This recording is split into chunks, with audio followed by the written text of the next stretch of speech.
स्वागत है जी आप सभी का अपना चैनल लाइव संग्रह ऑनलाइन क्लासेस में। कैसे हैं आप सभी लोग? उम्मीद करते हैं अच्छे स्वस्थ और मस्त होंगे। तो आज हम लोग करने वाले हैं डे नंबर 2 साइंस का ऑब्जेक्टिव क्वेश्चन जिसको बिहार बोर्ड ने जारी किए हैं उसको करने वाले हैं, जिसमें फर्स्ट क्लास कर ली है। आज उसका डे नंबर 2 है। डे नंबर है 2। जिन्होंने अभी तक डे नंबर 1 को नहीं देखे हैं, यूट्यूब पर जाकर देख लीजिए। इस वीडियो को आप जाकर देख लीजिए, आप लोग मिल जाएगा। स्वागत है जी आप सभी का अपना चैनल लाइव संग्रह ऑनलाइन क्लासेस में। जल्दी से शेयर कर दीजिए आप लोग दोस्तों साथियों में।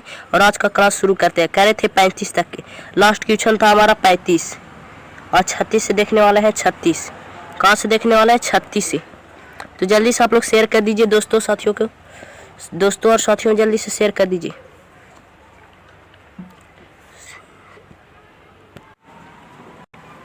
शेयर कर दीजिए अपने दोस्तों में। चलिए शुरू करते हैं आज का टॉपिक। यहाँ से छोड़े थे 35 छोड़े थे, आज करना है 37 से।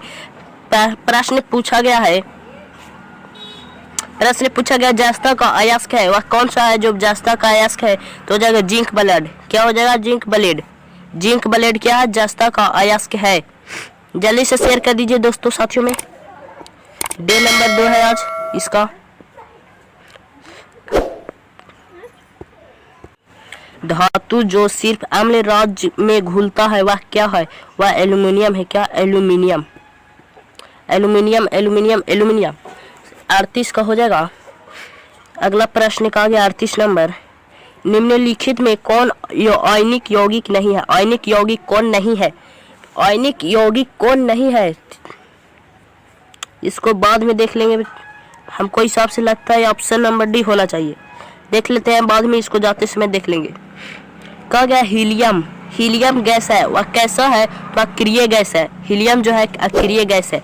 अगला प्रश्न कहा गया है 40 नंबर। कहा गया सबसे कठोर पदार्थ कौन है? तो हीरा सबसे कठोर पदार्थ है। हीरा जो है सबसे कठोर पदार्थ है। बेंजीन का अनुसूत्र क्या होता है? बेंजीन का अनुसूत्र होता है C6H6। अनुसूत्र इसका कहते हैं रासायनिक सूत्र। अगला प्रश्न कहा गया हाइड्रोजन के 2 परमाणुओं के बीच कैसा बंध होता है? तो एकल बंधन होता है। क्या ऐसा बंधन होता है? एकल बंधन। अगला प्रश्न कहा गया चूना जल का रासायनिक नाम क्या होता है? चूना जल का रासायनिक नाम कैल्शियम ऑक्साइड हो जाएगा। Option number D. अगला प्रश्न कहा गया चीनी का सूत्र। जो चीनी का सूत्र वह कैसा होता है? चीनी का सूत्र होता है C12H22O11। अगला प्रश्न कहा गया है 45 नंबर। निम्नलिखित में कौन कार्बन यौगिक सबसे अधिक अक्रियशील है? क्रियाशील जो है कौन सा है? तो C2H4 कार्बन है, लेकिन ये बहुत ही क्रियाशील है। अगला प्रश्न कहा गया मेंडलीफ ने अपने आवर्स तैयार करने के लिए कौन सा मापदंड अपनाया है? तो इसका सही आंसर जो ऑप्शन नंबर बी परमाणु द्रव्यमान वाला अपनाया है। कहा गया निम्न में कौन क्षार्य धातु नहीं है? क्षार जो है मैग्नीज नहीं है, मैग्नीशियम जो है नहीं है। अगला प्रश्न कहा गया 48 नंबर कि निम्नलिखित में कौन हैलोजन समूह का सदस्य है? हैलोजन समूह का है वो ब्रोमीन। क्या है? ब्रोमीन।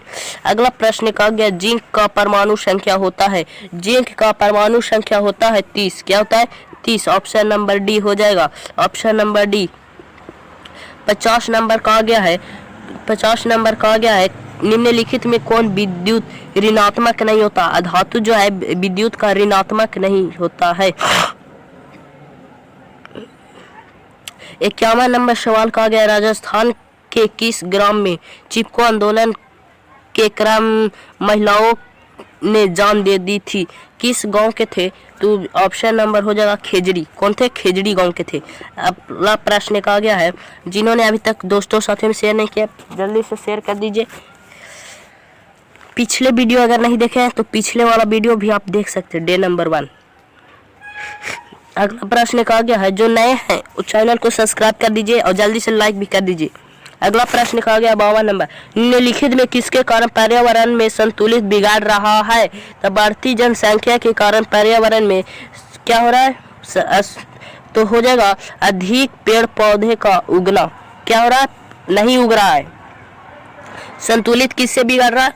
तो पेड़ पौधा नहीं उग रहा है, वन रोपण नहीं हो रहा, जैव विविधता, अलग अलग जीव नहीं है, बल्कि हो जाएगा बढ़ती हुई जनसंख्या क्या रही है? बढ़ रही है। और वन क्या हो रहा है? कट रहा है। सही आंसर है ऑप्शन नंबर बी। अगला प्रश्न कहा गया, पर्यावरण को प्रदूषण से बचने के लिए सबसे अच्छा तरीका क्या है? पर्यावरण से बचाने के लिए सबसे अच्छा तरीका है ऑप्शन नंबर डी, ये सभी हो जाएगा, सबसे सभी हो जाएगा, ऑप्शन नंबर डी। अगला प्रश्न कहा गया है,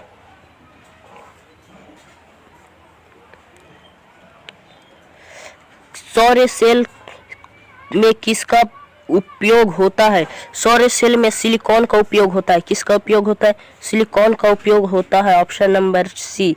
अगला प्रश्न कहा गया है कि निम्नलिखित में कौन मुख्यतः बायोगैस है? बायोगैस कौन सा है? जिसका सही आंसर हो जाएगा ऑप्शन नंबर मीथेन। कौन सा हो जाएगा? मीथेन, CH4 क्या हो जाएगा? CH4। मीथेन गैस जो है वायु गैस में कितना प्रतिशत होता है? तो 75% होता है। कितना प्रतिशत होता है? 75%। अगला प्रश्न कहा गया है कि मनुष्य के दांत सबसे ऊपरी परत कौन सा होता है? तो सबसे ऊपरी परत होता है इनामेल। क्या होता है? इनामेल। जठर ग्रंथि पाई जाती है। जठर ग्रंथि कहाँ पे पाई जाती है? तो अमाशय में। कहाँ पे पाई जाती है? अमाशय में, ऑप्शन नंबर सी। अगला प्रश्न कहा गया है 58 नंबर, निम्नलिखित में कौन वसा का पाचन सहायक है? जो वसा का पाचन होता है किसके द्वारा सहायक होता है? तो लाइपेज द्वारा। किसके द्वारा? लाइपेज द्वारा। अगला नंबर प्रश्न कहा गया है कि पीत रस का रंग कैसा होता है? पीत रंग का रस कैसा होता है? शायद हरा होता है। कैसा होता है? हरा होता है, ऑप्शन नंबर बी सही आंसर हो जाएगा। 60 नंबर प्रश्न कहा गया है, पौधों का श्वसन अंग होता है। पौधों का श्वसन अंग ऑप्शन नंबर डी सभी होता है। पौधों में श्वसन अंग कहाँ से होता है? तो सभी जगह से होता है। पत्ता से होता है, पेड़ से होता है, तना से होता है, जड़ से होता है। अगला प्रश्न कहा गया, हरे पौधों रात्रि में गैस निकलता है।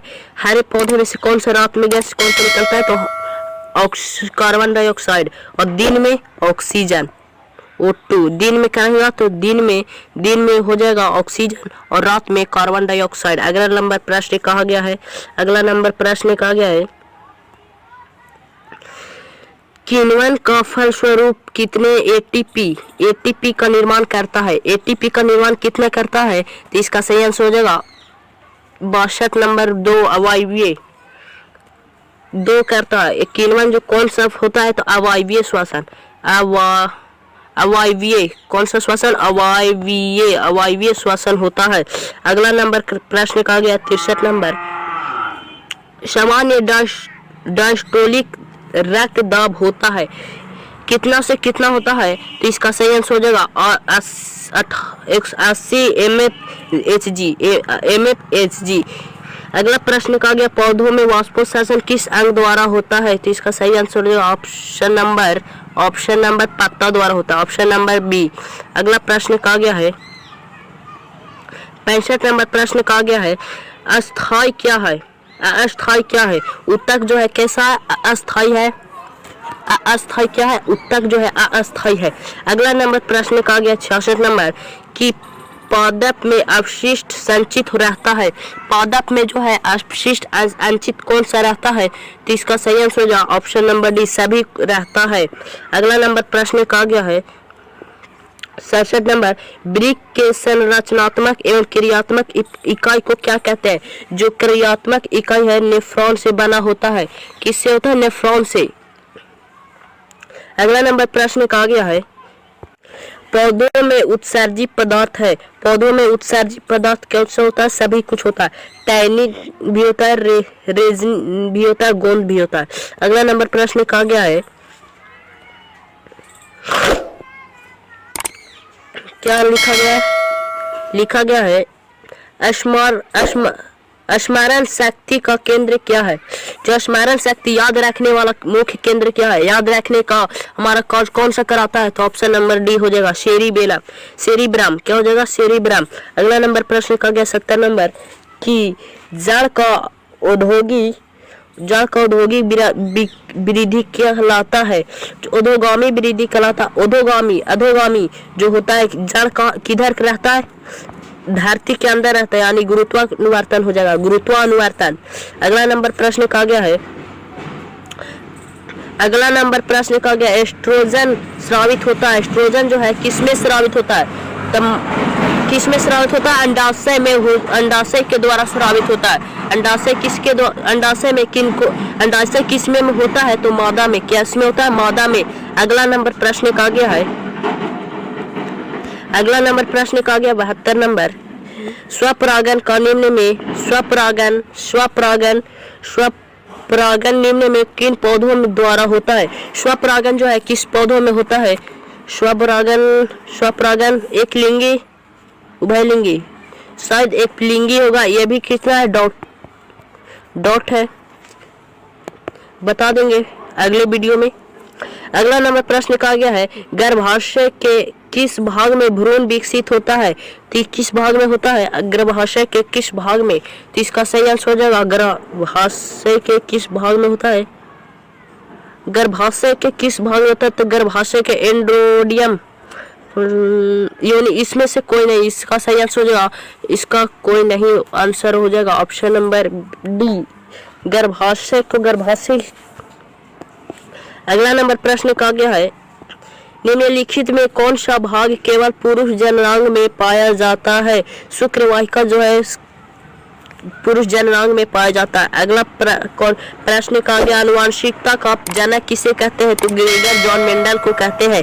अगला नंबर प्रश्न का गया, अगला नंबर प्रश्न कि मेंडल किस देश का ईसाई मठ इसका था? तो इसका सही आंसर होगा ऑस्ट्रिया के था। ऑप्शन नंबर बी सही आंसर हो जाएगा। अगला प्रश्न कहा गया है इनमें कौन वर्गीकरण के सबसे ऊपरी पायदान पे उपस्थित है? ऊपरी पायदान में उपस्थित है, तो इसका सही आंसर हो जाएगा ऑप्शन नंबर डी जगत जो है सबसे ऊपरी पायदान में आता है। अगला नंबर प्रश्न कहा गया सूक्ष्म उपभोक्ता का उदाहरण है? सूक्ष्म उपभोक्ता का उदाहरण है ऑप्शन नंबर डी ए और बी दोनों। अगला प्रश्न कहा गया है, अगला प्रश्न कहा गया मांसाहारी जीवों कहा जाता है? मांसाहारी जीव किन्हें कहा जाता है? यहाँ पे तो ऑप्शन ही नहीं दिया, देखते हैं अगला। हाँ, यहाँ पे दिया गया है प्राथमिक क्षेत्र को क्या कहते हैं? प्राथमिक क्षेत्र को क्या कहते हैं? शाकाहारी। और द्वितीय क्षेत्र को उपभोक्ता कहते हैं, यानी ए बी और बी दोनों मांसाहारी दोनों के लिए हो जाएगा ऑप्शन नंबर डी, दोनों के लिए हो जाएगा। हमारा अंतिम और आखिरी प्रश्न है खाद्य श्रृंखला के प्रत्येक पोषी स्तर के कुल ऊर्जा का कितना प्रतिशत जगत स्तर होता है? तो 10%। कितना होता है? 10%। अगर 20 में कहेगा, यानी 20 जिसको कहते हैं जहर, उसका उल्टा होता है। क्या होता है? अगर आप खाएं तो इसमें ज्यादा हो जाएगा, इसका या इसको ज्यादा हो जाएगा, ऐसे होता है। और पोषी में ज्यादा कम होता है। आज हमारा ऑब्जेक्टिव प्रश्न खत्म हुआ। कल के सेशन में देखेंगे इसका सब्जेक्टिव क्वेश्चन। क्या देखेंगे? सब्जेक्टिव क्वेश्चन देखेंगे। तो जल्दी से आप लोग शेयर कर दीजिए और नए हैं तो सब्सक्राइब कर दीजिए ताकि इसका सब्जेक्टिव क्वेश्चन आपको देखने को मिल जाए। मिलेंगे नेक्स्ट वीडियो में, तब तक के लिए जय हिंद, जय भारत, वंदे मातरम। आप लोगों को क्लास कैसा लगा कमेंट बॉक्स में बताइएगा और जल्दी से जल्दी दोस्त